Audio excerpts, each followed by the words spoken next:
Hi and welcome to ThoughtCatalyst. I'm Charles Painter and today we're going to be talking about the marketing campaigns of the Coca-Cola company. Coca-Cola was first invented within an Atlanta-based pharmacy by Dr. John Pemberton in May 1886. Initially sold at local soda fountain counters, growing demand and the idea of making the beverage portable led to bottling the sparkling drink. In its first year, Pemberton sold just 9 glasses of Coca-Cola a day for 5 cents a glass. Since then, the company has expanded ever so slightly, currently selling its products at an estimated rate of more than 1.9 billion servings a day. That's the equivalent, every day, to almost 1 in 4 people buying something from Coca-Cola. The Coca-Cola company is one of the most recognized companies in the world, and it's certainly the world's biggest drink company. They control more than half the global market in carbonated soft drinks, as well as a substantial chunk of the somewhat larger non-carbonated segment. It owns 4 of the world's 5 biggest selling soft drinks, with Coca-Cola being the world's best known and most valuable non-technology brand. Within its portfolio, the company holds more than 500 brands including Fanta, Sprite and Relentless. Within these, they produce over 3,500 varied products, spanning from sodas to bottled water to iced teas and coffees. Despite an estimated 94% of the world's population recognizing the red and white Coca-Cola logo, nearly 10% of their revenue, $41 billion, was spent on advertising and marketing campaigns last year. This astronomical $4 billion was spent on a diverse range of campaign tactics across multiple geographic regions. As with many things in the world, ironically, the companies that are the most well recognized possessed the highest budget for their advertising and public image. Luckily, this hefty budget allows Coke to experiment and get creative with their marketing, providing the opportunity to remind us why they're as successful as they are. Now, what is the Coca-Cola brand built upon? Well, it's this secret: training our brains to associate the brand with a good feeling, be that happiness, relaxation, friends, love, anything, rather than the soda itself that makes them good at what they do. Now, we're going to go through a few examples here. First of all, let's have a look at the 2015 Christmas advert. For many, the arrival of the iconic "Holidays Are Coming" Coca-Cola truck, it's a highlight of the period, building excitement for Christmas.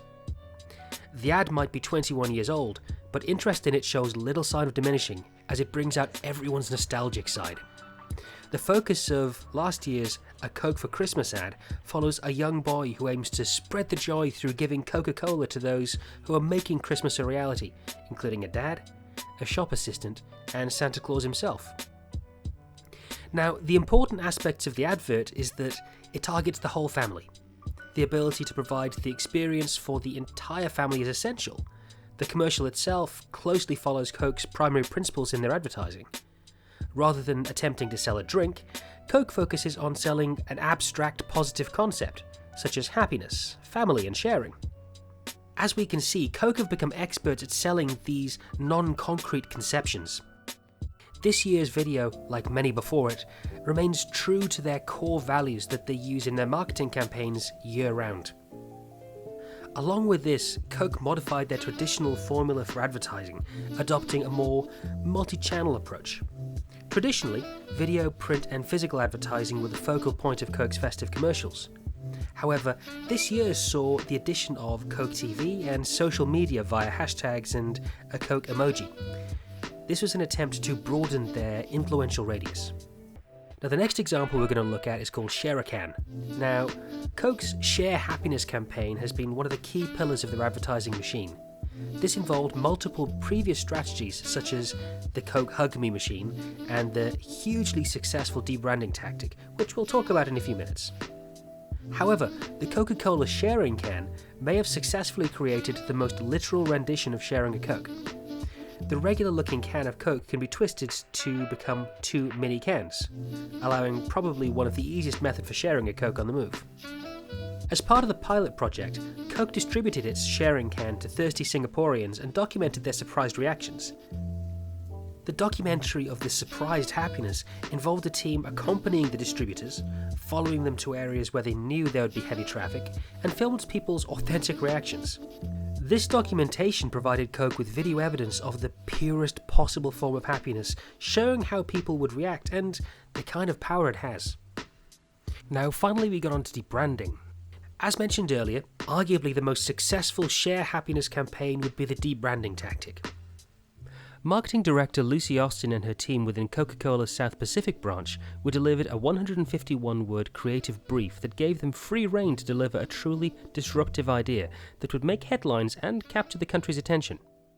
The resulting campaign, known internally as Project Connect, based on its ambition to both strengthen the brand's bond with Australia's young adults and inspire shared moments of happiness with the real and virtual worlds, it became known as Share a Coke. The primary concept behind this was the swapping out of Coke branding on bottles and cans in favour of 150 of the most popular names in Australia, allowing Coke to reach 42% of the population. This campaign was released and almost immediately saw a positive reaction, with unaffiliated celebrities buying bottles, and social media conversation and media coverage blowing up as a result. Within that summer, Coke sold more than 250 million named bottles and cans in a nation of just under 23 million people. This overwhelming positive result led to the expansion of the campaign across the world, reaching more than 70 countries. As the campaign spread across the globe, over 17,000 names were used, including generic nicknames and titles such as Mom and Dad and Mate. These additional titles purposefully made the invitation more about giving a Coke to someone else rather than keeping it to yourself, and broadened the appeal and played to their core principles. The ability of such a revolutionary and notable campaign could be argued to rely solely on the ability to relate to the customer on the eye level. Lucy Austin suggests that the success derives from the use of our name, the most personal thing we possess. It's our fingerprint, our identity, in one word. It can't get much more personal than seeing our name, our own unique identifier, on a bottle of Coke. The campaign capitalized on the global trend of self-expression and sharing, but it did so in an emotional way. Coke's advertising team have released its fair share of interesting campaigns, some with more success than others, but few could be called an outright disaster, with the possible exception of New Coke. The continued pursuit of alluring and revolutionary advertising tactics by Coke is sure to assist the sales of their products worldwide, and will not be likely to go anywhere anytime soon. As you can see, Coca-Cola have shown that by engaging with their customers and not just shouting from the rooftops about how great they are, they're able to grow year on year and build a brand loyalty and a brand awareness that you just don't see in many other sectors. And it's a lesson that a lot of companies could do with learning. We hope you've enjoyed this video. If you'd like to see more of what we do, please remember to like, share and subscribe, and we'll catch you again next time. Goodbye.